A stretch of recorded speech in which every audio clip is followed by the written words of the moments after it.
we have an amazing call set up for you guys.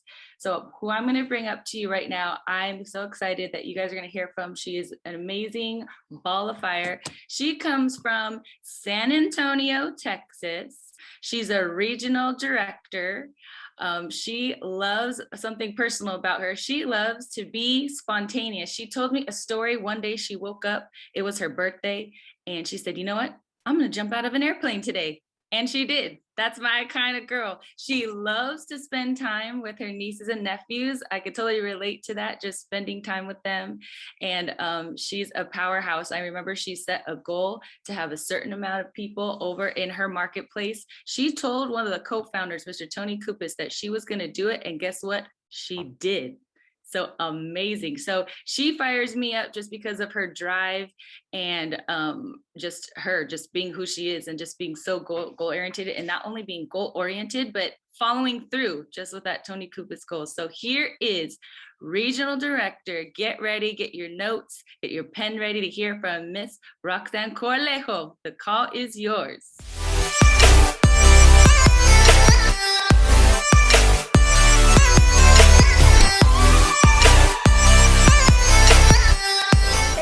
So much, Miss Heather Peary, and oh my goodness, I do not want to be in your shoes this morning. I do not know how you do this, but sometimes I feel like stuff happens and you figure it out on time, get everything rocking and rolling.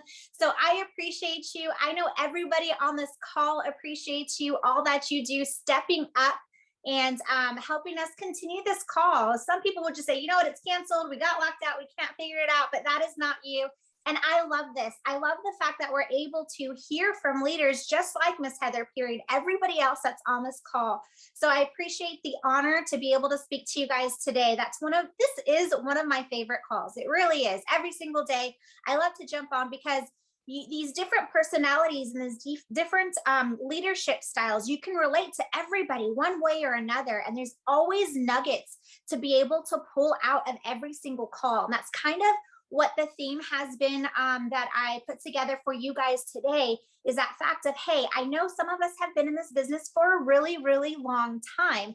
And sometimes these calls just might get kind of routine and we might not be plugged in, but it is so important to receive in life in general, but also from these calls, make sure we're here, make sure we're present. And I know I can be a victim sometimes, or not a victim, but I can be multitasking, and I always have to check myself and say, hey, wait a minute, Roxann, re-engage, refocus, stop multitasking, send that text later, get your notepad and pen out. I always have a notepad and pen, because sometimes I hear something that triggers or something that it makes sense or holds close to me, and I'm like, oh man, I'm driving, okay, I need to write that down. I'm looking for a pen, and I'm like, oh, I'll write it down later. And then by the time I stop, I forget exactly what it was. That happens to me all the time. So my message today, we're talking about to receive, repurpose, and reproduce. And the idea behind this conversation just comes from these calls. Being able to receive all this information. Why is it important to receive? Because of the fact in life in general, we need to educate ourselves. We need to get information, even in relationships sometimes. So Heather did bring up my nieces and my nephew. Love them to death. They are amazing, but they get on my nerves sometimes. My nieces are hitting that teenage stage where they think they know everything, and it drives me bonkers. They're great with me because I'm the favorite aunt. Like, they have no problems with me, but sometimes their mama will say something and they roll their eyes. Oh my gosh, I know. And then I look at them and I'm like, did you really know though? No, but my mom bugs because they can't receive any message or even a chore or a task that she's trying to tell them to do. So in life in general, it is so important to stay open to this information, even if we've been in for a long time. And again, I said I've done that too, to where I've been in for a few years. I think I've heard the information before. There's nothing new I can pick up.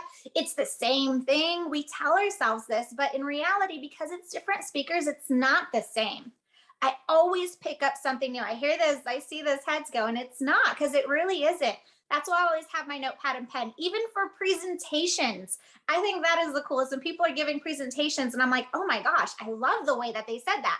I've been doing presentations for over 4.5 years. I cannot tell you how many I've done, but I still take notes in other people's presentations. So to be able to learn, educate ourselves, to grow, and we do this, once we do that, it's great to bring in this information and all this knowledge, but it's even more important to put it into action. Reason being, let's just say that we're walking along, and every time we receive information, we're taking a foot with our right step, but every time we put it into action, we're taking foot with our left step. What happens if we're just receiving information, that we're just reading books and jumping on these calls and going to presentations and trainings and getting these information? You take a step with your right foot, and then you receive more information. You take a step with your right foot. You receive more information. You take a step with your right foot. And all we're doing is stepping in a circle, a big circle, because we're not putting stuff into action. We're not moving forward. We're not taking that left step, putting stuff into action. So that is where repurposing this information comes from. So we have the ability to receive this information, to take this from other leaders, but also to repurpose it. We have to put it into action. So one of the things I heard from one of these calls not too long ago is commitment, to stay committed. And I said, yeah, I'm really committed, but sometimes you don't feel like getting up, you don't feel like doing things. Like when my friends will call me and say, hey, let's do this, let's go out to dinner, or even let's just go grab a drink. And I'm like, I did commit to that on Monday when I was feeling it, but now here we are Thursday and I'm exhausted. I don't want to go out. And I just say, you know what, I'm too tired, or something came up. Being able to stay committed is so important. And I pulled that from this call. And since then, I have living every single day like that. Even if I don't feel like doing something so small, I will do it. And that was the definition of commitment, is doing something you said you were going to do after the feeling you said was you were going to do it passes. Now that is so important, because as Heather mentioned today, a lot of you guys don't know that I am very spontaneous. And whenever someone says, let's do something, I'm like, yeah, let's go. Do you want to try something? Yeah, let's try it. But as time passes on, that excitement, that feeling, it dissipates. That happens in life, not just ACN, not just business. And so many times people are so excited for the next event, and they make plans to go to this event or this coming up, or I'm going to be on this call. And then that feeling subsides. Whatever happens, craziness happens in the family, the kids get on your nerves, you're mad at the spouse, work is just crazy, and you end up not showing up. Well, guess what? You're not showing up on you, not anybody else. What you're doing is you're not being committed to yourself. And that is one thing a lot of people forget, is that commitment. Putting this to use, the information we receive, is a commitment to yourself to reproduce. When we reproduce this information, when we're putting it into action, what are we doing? We're building strengths in ourselves. We're getting stronger. We're building strength because we're building confidence. We are doing what we said we were going to do. Now, not everybody does that. A lot of people don't, especially being on time. That's hard for a lot of people. But you have to make that commitment to yourself before you make it to anyone else. So it's so important that we take this information, we receive this information with open arms. Don't say, oh, I think I know it already. Don't have your arms crossed. Don't sit there. Make sure we receive it, and then we reproduce it. And then once we do that, after we receive this information, we repurpose it. That's what I meant to say. Then we're going to reproduce it. Now, here's the strong point, that reproduction, because so on my RD run, quick little story, on my RD run, when I set a goal, I said, I'm going to hit a goal. When I mentally put myself to it, I'm going to get it done. That's why Mr. Tony Kupas came out. I don't have 100 people, but I'm going to get 100 people no matter what. So when I'm on my RD run, it's for the LCC conference, a leadership conference that they had in Charlotte. It was actually the last one before COVID, 2019. And I am so excited and I'm pumped, and I canceled my entire schedule. I made that commitment. I have to follow through with that commitment after that feeling is gone. So what I do, I made my list. I followed the training. I got a whole bunch of customers. I'm on a recruiting spree. We have so much activity, and I am working hard for this conference. You know what? I qualify, but my points don't show up. It takes a minute. For some reason, these ID seal points were taking like 5 days to show up. And I'm like, of course they are. So I'm overproducing. I said, you know what? I said I'm going to make it by this date. I'm going to make it. Now I'm 20 points over my RD run, and that day to qualify passes. And the computer does not compute that I qualify for this event. I am heartbroken. It's kind of bittersweet for me. And I'm like, yay, MRD. But the goal was the LCC. The goal was conference. And some people are like, but you're regional director. Like, that's huge. And I was excited. But it was just that bittersweet moment that I didn't complete my goal. I didn't follow through with my commitment because that's what I was meant to do. That's what I wanted to do. Well, it is amazing. This group, we have some phenomenal people that has our backs, Mr. Trolley. Every step of the way, he's calling me. How many do you have now? How many do you have now? How many points are you are now? Let's keep going. Let's get to like 150 over if we have to. Let's just get you there. Let's get you to that LCC conference. So this happens. The computer doesn't compute it. I don't make it. He makes the phone call, of course. Mr. Charlie has my back. He makes that phone call. He calls, I don't know who he calls, Greg Provenzano, someone at corporate, but I get that email saying that I qualify. He did not tell me. I get that email 2 days before conference. So here I am in San Antonio, Texas, and I have to make my way up to Charlotte in 2 days. And I already had made my mind up that I wasn't going because I didn't qualify. I didn't get that email. And I'm like, all right, well, you know what? Let's figure it out. I worked my tail off to get here. I am going to figure it out. So me and Ryan Ruiz, who also qualify, we decide to drive. Last minute, I don't remember how long the drive is from San Antonio. So we're flipping back and forth. We're exhausted. We show up, we brushed our teeth in the gas station parking lot, barely roll in. We're like 30 minutes late. We missed the lunch that they had for us, but we're rolling in right as we're starting, the last 2 people to show up. Mr. Trolley actually has a plate of food ready for us. He said, you know what? I'm going to set aside food. He had napkins over it. You guys are going to eat as soon as you get here. We didn't even stop to eat. We were in such a rush. So we make it there. We're at this conference. And the first thing, Mr. Greg Provenzano walks up, the first thing he says, congratulations, but I want you to know that this information is not for you. My heart sunk and I was like, wait a minute, I worked my tail off to get here and you're telling me this isn't for me? You're telling me that this information is not for me. What do you mean? And he said, this information isn't for you, it's for you to take home. And that was the first time it clicked to me what a leader is. A leader isn't someone that only focuses on themselves and hope people will catch on along the way. A leader is someone that will reproduce everything they learn into other people. Identify their strengths, identify their weaknesses. Putting on these events, that was a huge movement for me because of that fact of where I hate managing people. So I never took management positions ever. I always let people go on their own. But to put this event together, I couldn't do it by myself. We needed a team. We needed everybody to do it. And if someone is consistently showing up late to events, time after time after time after time again, do not have them opening up and welcoming people. So as a leader, some of these things that we have to do and reproduce is notifying and identify the strengths and weaknesses of the people in our group. If someone does not want to present and is a horrible presenter, but they are great at edifying, they are great at recognition, let them edify and recognize people. That is what's so great about this organization that we have, is everybody has their own strengths. That is why I make it a point to be as many calls as possible, because you don't know what those strengths you're going to pick up on and say, hey, I can relate to that. So that reproduction is so important. The fact that we can take that information, we put it into action ourselves, and then we reproduce it into other people. That is how we build these bad A leaders, these boss men and women, these people that are changing everything that we have going on. ACN has changed so much from when I started. I can only imagine in the beginning, because there were so many servant leaders. And on this call, what's so great is Mr. Thomas invites people not on their paycheck, not on their position in the company. He invites people on this call who are inspirational, people that are servant leaders. They want to serve other people. And that is the basis of this company is, hey, everything that we earn, everything that we grow is out there to help serve other people.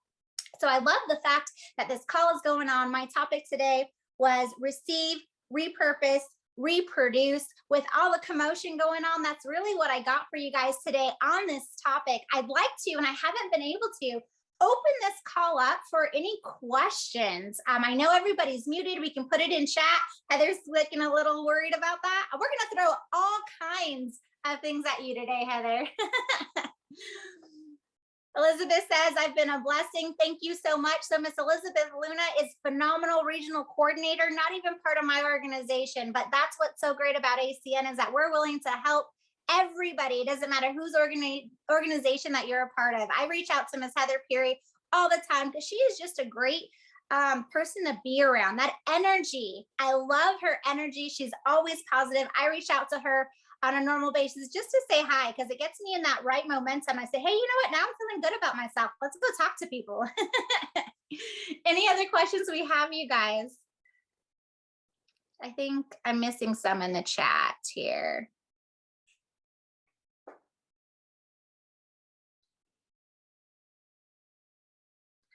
I love the positive words. Appreciate that. Elizabeth says her kids drive her nuts too. Miss Corralejo, good morning. This is Ishmael. Good morning. Hi, Ishmael. How are you? Good. I'm curious about what you did in I think you did it in San Antonio when you organized the meeting and Mr. Copis came over and you gathered so many people. How did you do that? Explain to me. I'm curious about that. With a team. Okay. That is truly, and all it is, I said, the first thing I said is, I don't know how I'm going to do this. So what did I do? I called everybody. We had regional vice presidents out of Killeen bringing their team. They brought everybody, anybody that can drive out here. We had people in Houston, people in Dallas. We had everyone filtering into San Antonio at that time. And it was just phenomenal. The fact that we all were able to build, man, we probably had 11 different organizations plugging in. It was so crazy. And then at that time, we had just bought out one of the other companies too, Connects. And so people from all over Texas with Connect had nowhere to plug into. And they were so excited to see something new. ACN, the event in San Antonio was their first ACN event. So they were really excited to plug in as well. So one thing I got to say is whenever we're doing anything, it's not me. My RD run wasn't me. This event wasn't me. It was the team collectively, but not only my team, it's the entire organization in the area. We all plugged in together. And that's one thing I love about this area is that we are just a hodgepodge, I say, of misfits, but a bunch of people from every single organization. I feel like we never know who's a part of what team, but when you show up to these events, you would never know. Wow, thank you. Of course. You have two questions in the chat, one from Tammy Williams and Elizabeth Delgado. I see. What do you believe has been the biggest key to enrolling people in your business? So this one is really important for me because a lot of people that I have talked to that struggle is just be genuine. My biggest asset is that people trust me. They trust me and they believe me because I'm genuine. And I've heard it a lot is that people like they can sense phony. And if you're being phony, they're not going to want to partner up with you. I did have someone I had just enrolled in the business. She had been in network marketing before. We were on a three-way call. And the question she was asked was, have you made any money yet? And she was like, yes, it's phenomenal. We are really already making checks. The moment we hung up and I said, don't ever do that again, please. You started yesterday and you've made no money.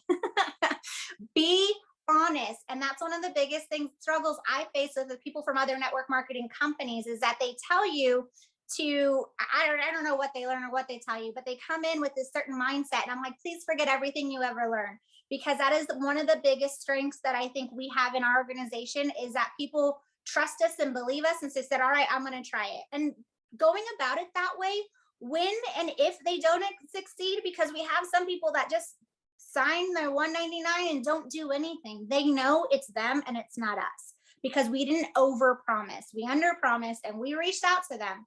And it is our job to drive the bus. It is not our responsibility who gets on and off. They get on and off on their own. It is our responsibility to drive the bus. So being honest, upfront with people definitely is one of my biggest assets to enrolling people. I think you said we had Tammy. Question, what did you different to get to RD when you said you would?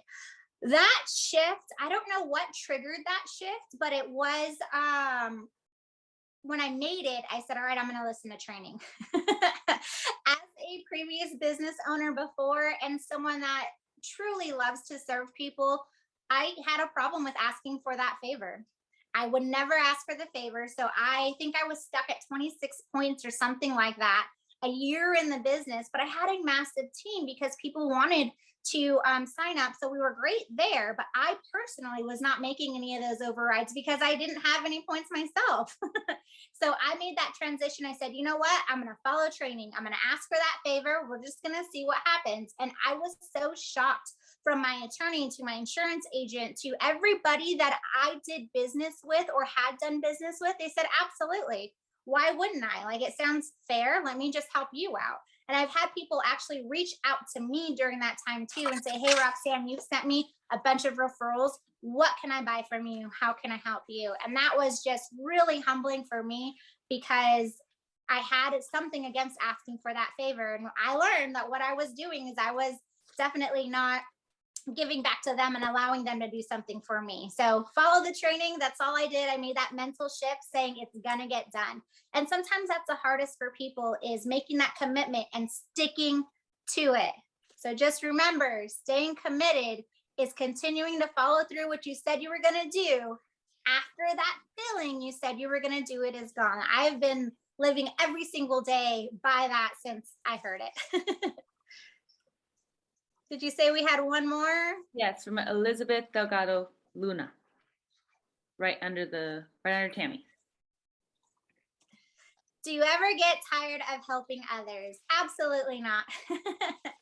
How do you stay engaged and on fire?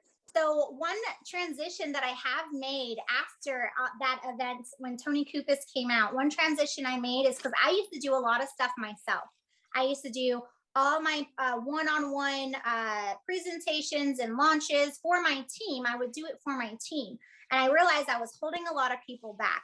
So that's where that reproduction part is really, really important. We got to reproduce and give other people that ability to allow themselves to do it as well. So I never get tired of helping people, but sometimes there's not enough hours in the day to do it. And when that event was happening, I learned that real quickly. Okay, we need to start doing group sessions. And then people that have been in the business for a month, 2 months, you got to take some responsibility and start launching your own people. You got to set up some of your own flash accounts.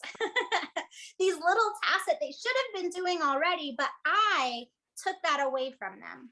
I said, no, I got you. Let me help you. Let me do this. And they didn't have that, that confidence in themselves because I never let them do it by themselves. So I said, you know what? Go ahead. Get started. Call me if you have any questions. I'll be available by phone. And guess what? I didn't get any calls. They were able to handle it. Oh my goodness. So that is something I live by now, is when helping other people, especially as we grow. Yes, you enrolled 4 flashes. I was talking about you.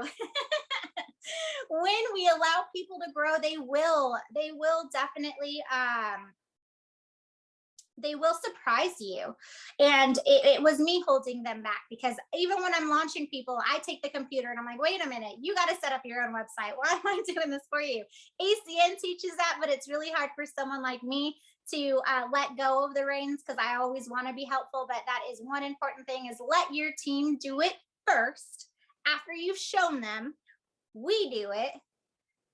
I do it, we do it, then you do it. That's how everything's supposed to go. So it all falls back on training, just listening, be able to receive that information. Like I said, receive it and then repurpose it. I think that was it for questions. Do you use social media? I use social media in a different way than other people. So the way I use social media is I just show my life.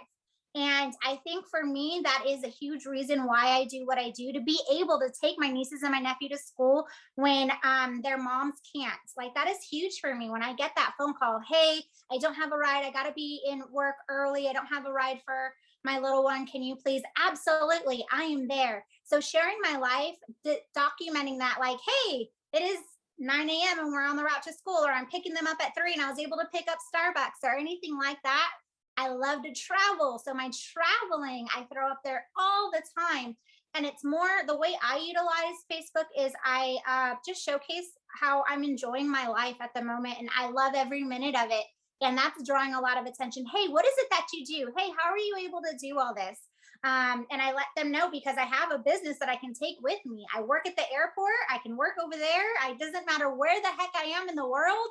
Everything still gets done. I'm still able to introduce people to the business, do presentations, launch people all from here. And I love it. So just document what you have going on, all the good points that you have in your life that you're enjoying. Let people see that and they'll come to you. They really will. They'll start asking you. And that's one of the first trigger points for me is like, wait a minute. I'm not recruiting people. They're recruiting themselves and coming to me and saying, how can I join? Mr. Soto has that all the time. People find them randomly on Facebook. They're like, how do I sign up? It happens, you guys. Yes, it really does. And it's a great feeling to know that people relate with you. Do you have fun traveling to and from Tahoe? That was from Mr. Justin Nepomuceno. Yes, I did. I was able to ride with Justin and he picked people along the entire way. It was phenomenal. We stopped for a restroom break and he's peeking the owner of a restaurant. And the owner's like, oh my gosh, how come I didn't know about this? I can get paid on these bills. Justin's like, yeah, we'll stop by on our way back. Don't worry about it. So yes, it was fun working with each other, traveling together. We work together at the same time. So I love it, you guys. If you go to any of these events, go with someone so that you guys can motivate each other. That's the environment is so great here. I think that is it for questions, you guys. I really like this part. Absolutely. So I appreciate being on this call again. It is an honor. It's an honor to be able to speak to you guys and just share my experiences. And one of the biggest things that I always tell people, especially with that Facebook comment, well, I got this from my my personal coach, but your authority is in your story. Your story is your authority. And it doesn't matter what your check looks like or the position you have. It's you, how you've been able to talk to people, how you've been able to grow personally with other people as a group. Whatever your story is, we each have our individual story, and that is your authority. That is how you talk to people about ACN. That is how we bring people in this business. Let them know how it's changed you. Let them know your journey thus far. That is it. All I have. I think I saw something come in. Was it another question? No, and we are right on the nose at 11:29. So perfect, you guys. I love it. I'm going to pass this back over to Miss Peary. Thank you so much for opening and going through all this. I know you probably had a stressful morning, more stressful than mine. So I appreciate you so much. Awesome, Miss Corralejo. That was awesome. I really love the question and answer part when you do that, whenever speakers do that. We learn so much, and I know a lot of people enjoyed being able to hear, because that's what everyone wants to hear. But I want everyone just to be encouraged. All of us that are speaking from someone in progress, you know, growing. But you guys, you have to know that Miss Corralejo, she's a traditional business owner. She hadn't done anything like this before. So I just really want to encourage you guys to know that when you see leaders on these calls, they haven't done this before. They're listening to the coaches and to the training. And then as they're doing that, the light bulbs start coming on. So I just really want you guys, because I was, you know, when I would hear speakers, I would think, wow, there's got to be something a little more that they have than me. There's got to be a little bit more experience, or if she's, you know, she's a traditional business owner, oh, there's got to be a little something more because she's a traditional business owner. And I want you, everyone on this call, not to think that we all came here on the same level. This is the ACN training, and just what she was saying is just so awesome. I just see it coming through the screen that it's like, yeah, she was listening to her coaches and training, and then we learned. Or like the girl you said that did all those flash accounts, she said, phew, I did, it was scary, but I did it. I totally relate to that, and that's huge. I forget her name, but you guys, there's people on here moving into action, going, phew, it was scary, but I did it. So I want all of you guys to take that today of whatever's scaring you, whether you're going to present or you're going to do that customer. This happens to me too. Whew, it's scary, but I did it. How else are we going to learn if we don't go and do it? Yeah, we feel those feelings, but don't let them stop you. Just do it. Don't be afraid that you're going to mess it up. Don't be afraid. I mean, and then you learn, and then pretty soon you're going to end up on a call like Miss Roxann Corralejo for just listening to your coaches in the training and doing the scary thing, and then you get to tell people about it.